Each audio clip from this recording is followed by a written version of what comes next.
The call comes at 6:47 a.m. on a Tuesday.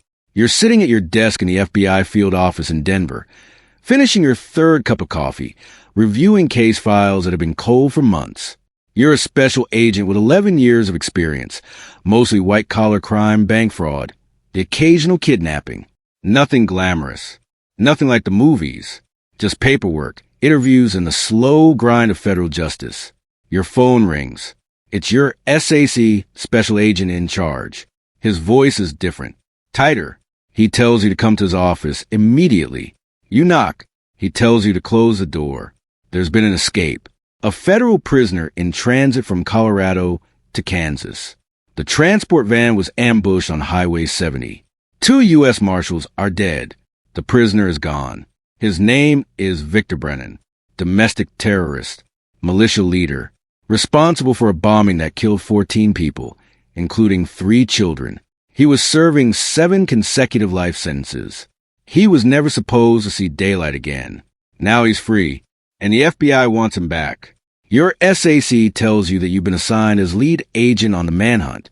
You ask why you. He says because you're methodical, patient, and you don't make mistakes. He says because this is the most important case the Bureau has had in 5 years, and your career will either end or be made by what happens next. You walk out with a file folder containing everything they know. The attackers use spike strips, automatic weapons, and military-grade tactics. They disappeared with Brennan in under 3 minutes. Local police arrived 11 minutes later. By then, there was nothing but shell casings, blood, and tire tracks leading to 17 different directions. You have approximately 48 hours before Brennan either disappears forever or kills again. This is level 1 of an FBI manhunt. You are now responsible for finding the most dangerous man in America. Level 1, the first 48 hours. You establish a command center within 2 hours. The Denver field office becomes ground zero. You request 12 additional agents. You coordinate with the U.S. Marshals Service, who are furious and grieving. You accept their help but assign them to support roles where their anger won't contaminate the investigation. You build your team carefully.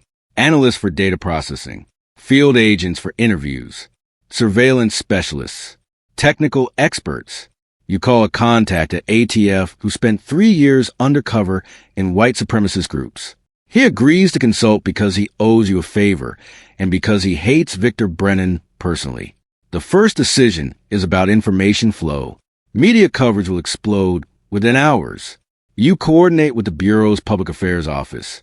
You release Brennan's photo, his description, his known associates. You hold back details of the ambush, the tactics, the weapons, the number of attackers. The tips start coming. The FBI's hotline receives 847 calls in the first 24 hours. Most are useless. Your analysts sort through them. 11 tips make it to priority list. The surviving marshal wakes up 31 hours after the ambush. Deputy Marshal Thomas Reyes. Collapsed lung, 3 broken ribs, bullet near his spine. You interview him personally. He tells you the attackers move like soldiers. Fast, coordinated, silent. They extracted Brennan in under 90 seconds. You ask if Brennan said anything. Reyes closes his eyes. He says Brennan was smiling. He said, "Tell them I'm coming home." You don't know what that means yet, but you write it down. Level 2, the network. By day 3, you've shifted from reactive to proactive. The initial tips have produced nothing. Brennan is in the wind, protected by people who planned this for months. You need to understand the network that freed him. You pull every file on Brennan's known associates. 63 names across 12 states. Militia members, sovereign citizen activists, former military with dishonorable discharges. 14 names rise to the top. You assign surveillance teams to the top 5. You don't have resources for all 14, so you make choices. You choose wrong on at least 2. You won't know this for weeks. Surveillance produces results on day 5. A former Army Ranger named Dale Whitmore is observed meeting with unidentified men at a rural property in Kansas. The property traces back to shell companies that trace back to nothing. Your analysts find a pattern. Small cash deposits across multiple accounts, always under $10,000. Classic structuring. Someone with money is funding this network. You obtain a FISA warrant for electronic surveillance. The surveillance reveals coded communications. One phrase appears repeatedly. The shepherd is moving the flock. You believe the shepherd is Brennan. They're preparing to move him, either to a secure location or out of the country. You have a narrow window before he disappears forever. Level 3, the pressure. By week 2, the pressure becomes crushing. The director calls your SAC daily. The president has been briefed.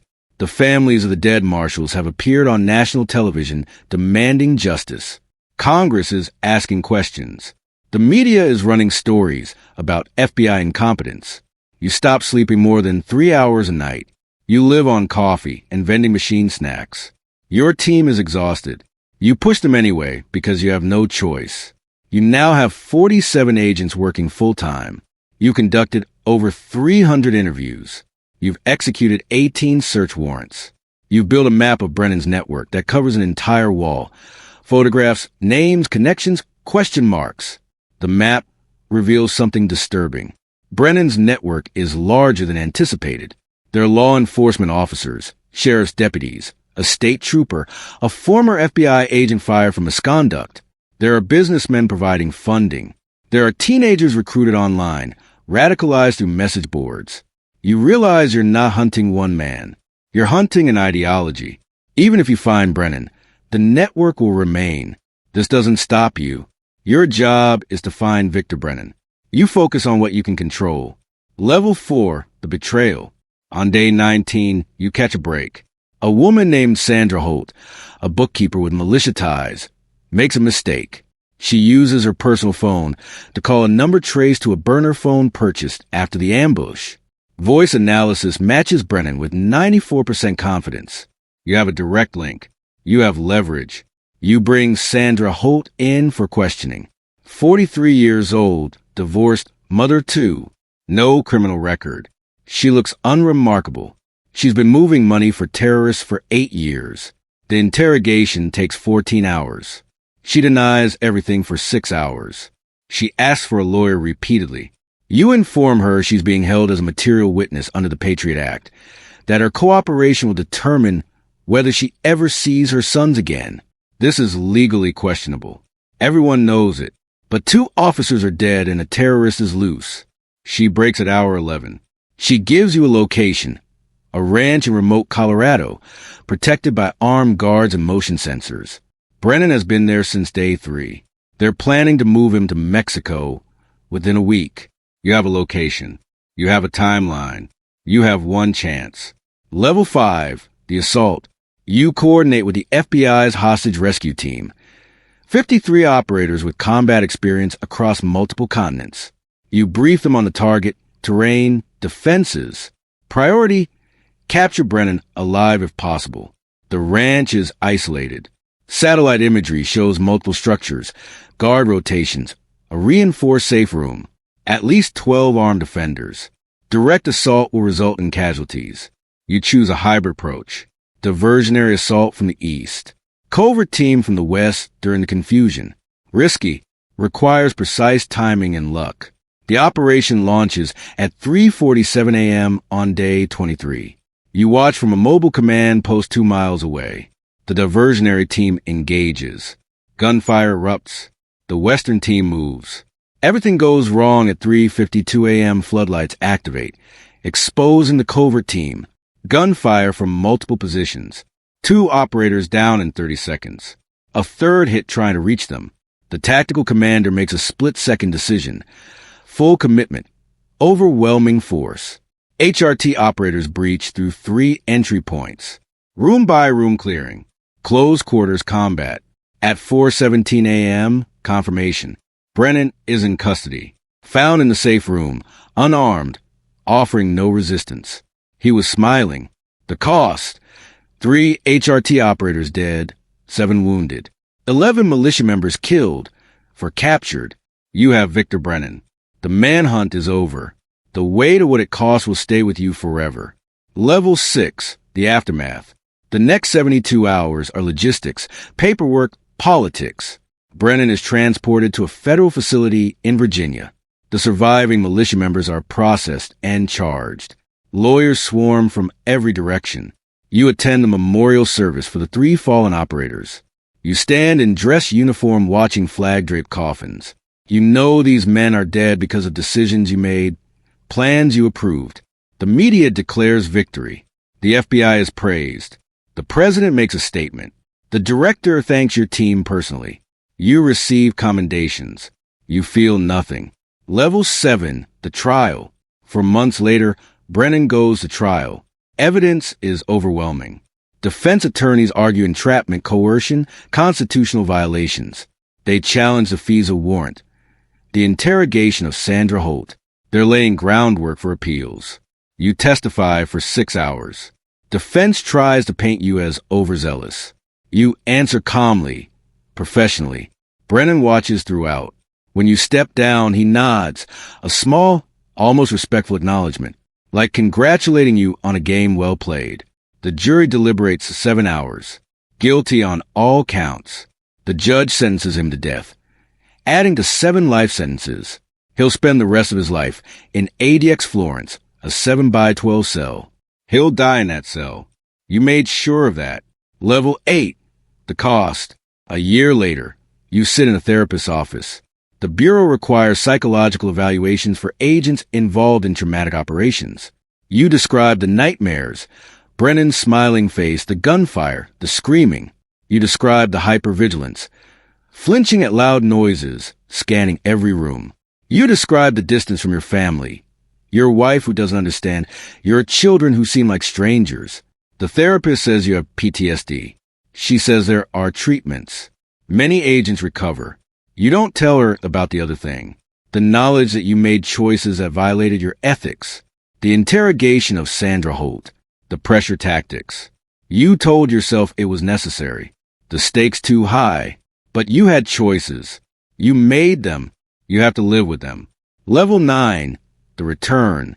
2 years after the manhunt, you're promoted to supervisory special agent, the reward for catching Brennan. You lead a team now, mentor younger agents. You've rebuilt your life, better relationship with your wife, more time with children. You're also different, harder, more cynical. You know that justice is messy, imperfect, sometimes brutal. Good people make terrible choices under pressure. The line between right and wrong is thinner than anyone admits. You still believe in the mission. You've just lost the idealism that made the job feel heroic.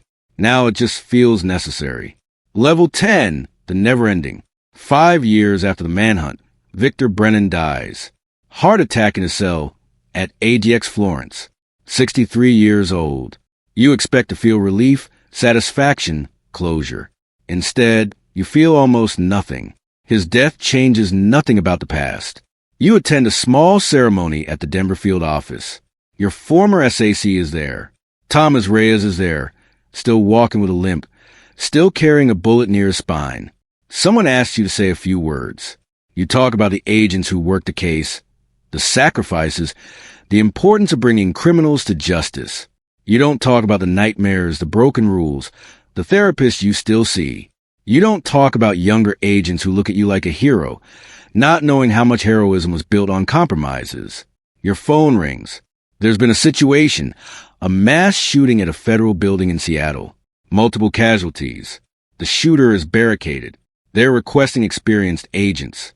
You grab your jacket. You brief your team. You head to the airport. Another hunt begins. The cases change. The names change. The costs accumulate. But the work is necessary.